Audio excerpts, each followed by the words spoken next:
Okay, good guys, no? Mayroon tayo ditong isa-service na Hanabishi guys, no? May gagawin tayo. So ito po ay no power, no? So saksak natin siya guys. Yan, no? Saksak natin sa saksakan natin. Yan. So wala siya, no power siya. So ang gagawin natin, buksan natin yung loob ng microwave, no? Para makita natin kung bakit siya no power. No? So tingnan natin. So sa mga experience namin guys, ang problema nito, putok yung fuse dyan dahil nagkaroon ng shortage doon sa capacitor. Nasisira yung capacitor. So tingnan natin kung same problem ito. No? So bubuksan natin to guys. So yan na nga guys, nabuksan na natin. No? So na-check natin yung fuse niya dito. Buo yung fuse niya. No? So okay. So na-test natin yung capacitor niya guys. Dito, okay naman yung UF niya.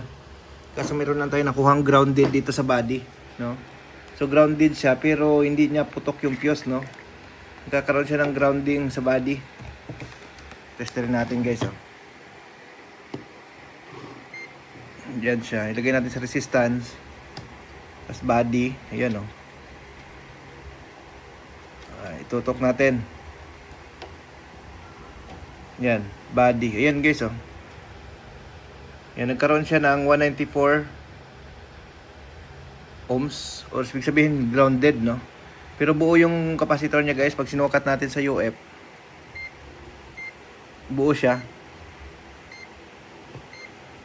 Ayan o. Pag sinukat natin yung UF niya,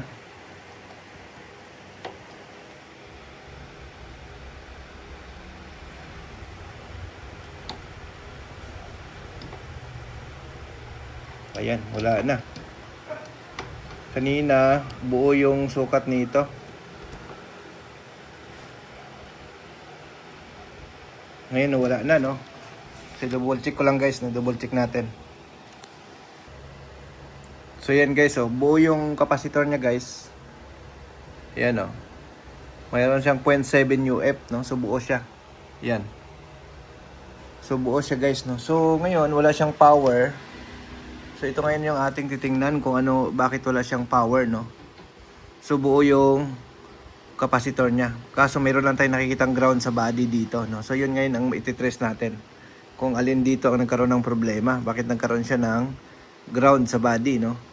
Pag sa capacitor natin siya ilagay, pag i-ground natin, grounded siya no ng 197 ohms. Pero hindi niya pinutok yung fuse, dalawang fuse no. So ito tingnan ko rin kung pinutok niya yung fuse dito no. So ito silipin natin to, i-check ko muna to. So okay naman guys yung fuse na to, wala namang problema. Good naman siya. No, good yung fuse, pero meron tayong grounding na nakikita, no. So, yun ang i-double check natin kung saan ang galing yung ground. So, ang gagawin natin, tanggalin natin 'to yung mga socket dito. Tapos dito sa magnetron, tanggalin natin para makita natin kung saan yung ground nang galing. So, yun guys, tinanggal ko na yung socket dito, no, hinang na natin. Tapos dito sa capacitor, hinang na rin natin guys, no. Ngayon, itong fuse na to, connected to dito sa transformer ito. So ngayon, mula dito sa fuse na to, papunta transformer, buo naman kasi yung fuse niya. Lagay natin yung T-sprods natin dito. Ayan o. So itusok natin dito guys. Tutusok natin. Ayan. Tapos yung isang T-sprod natin, ayan o. Ilagay natin sa body ground dito. Body ground natin. Tingnan natin kung may makuha tayo. Ayan guys oh. Yan, naka-body ground yan. Mayroong 193 ohms tayong na-reading. Ayan. Yan. So, ibig sabihin guys, pag ganito ang issue ng isang microwave, no? Ang problema nito guys is itong kanyang transformer grounded na, no?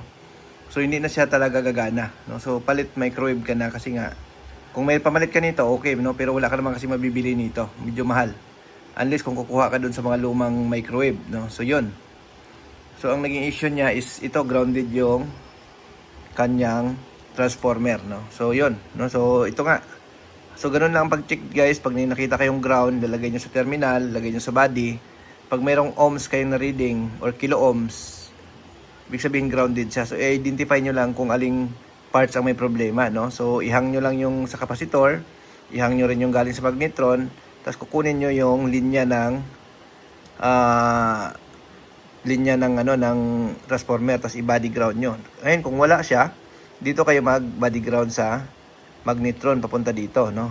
Terminal to magnetron. Dito guys sa terminal to magnetron, kahit mega ohms ang ma-reading nyo dyan guys, hindi yan iinit, no? So dapat OL from terminal dito papunta dito, yung isang T-sprad dapat walang reading, no? OL dapat. Pag mayroong mega ohms na marireading dyan, matik yan guys, sira yan yung magnetron nyo. So palitan nyo itong terminal. Kadalasan ito lang naman na sira nyan, yung terminal na yan. So yun lagi, no? Sa issue nito guys, ang problema ay transformer. power siya, no? Wala siyang power. Pag i-on natin yung ano, hindi siya nagkaroon ng ilaw, hindi siya nagkaroon ng power. Buo yung fuse dito. Buo yung fuse ng high voltage. Pero pag i-test mo siya, grounded siya sa body, no? So, yun, no? So, grounded siya dito sa body niya. So, hindi natin siya pwedeng gamitin pag grounded siya, guys, no? Kasi magkakaroon siya ng shortage, no? So, ito, dahil ohms ang reading niya is 193 ohms, no? No, ayan, no? 194 ohms. So, medyo kaya pa i-carry ng kapasitor, ng fuse, no? Pero pag bumaba na siya ng 100 yan, wala na yan, puputukin niya na yan. So, yun. So, ang problema nito is yung transformer, guys, no? Yun po yung sira nito. Kaya nagkaroon siya ng no power, no? So, yun, no? So, sana makatulong yung video natin sa pag-trouble ng microwave oven, no? Doon sa mga baguhan. Sa mga veterans na, skip nyo na lang yung video natin. Pero doon sa mga baguhan guys, panoorin nyo po yung mga tutorial natin. Maraming kayong matutunan dyan. So, okay? Thank you. Bye-bye.